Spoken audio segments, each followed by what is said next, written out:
KPK ini memang tidak siap dengan penetapan tersangka seorang Menteri Pertanian atau memang ada yang belum selesai dalam hal ini disembunyikan oleh KPK? Ya, ini sekali lagi membuktikan bahwa KPK itu tidak solid. Status tersangkanya Syahrul Yassin Limpo itu sudah diketahui oleh publik. Walaupun KPK selalu mengatakan belum menyatakan dia sebagai tersangka. Tapi kan publik tidak sebodoh itu.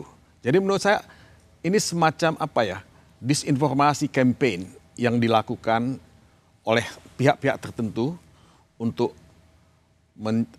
mengacaukan persepsi publik.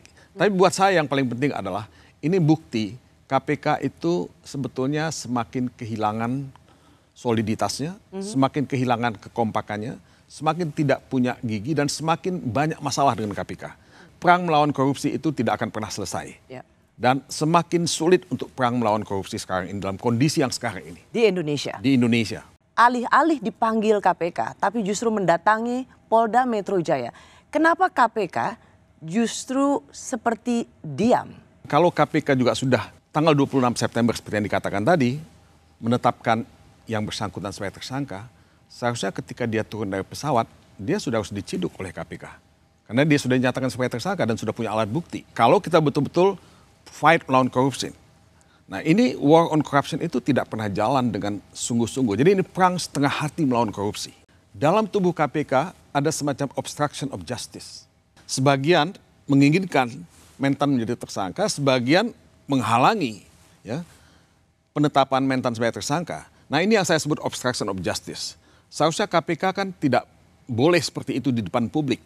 Publik ini punya kepercayaan yang sangat luar biasa terhadap KPK untuk bisa memberantas korupsi di Indonesia. Dan publik dikecewakan.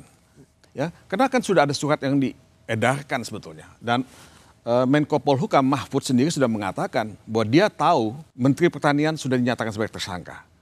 Presiden mesti memberikan perhatian yang sungguh-sungguh terhadap hal ini. Apa yang menjadi taruhan kita adalah trust terhadap KPK. Kredibilitas KPK yang semakin lama semakin nol. Lembaga extraordinary yang punya power begitu luar biasa bisa ada pembahasan terhadap tersangka misalnya. Atau calon tersangka. Kalau dikatakan demikian. Memang dibantah oleh Ketua KPK.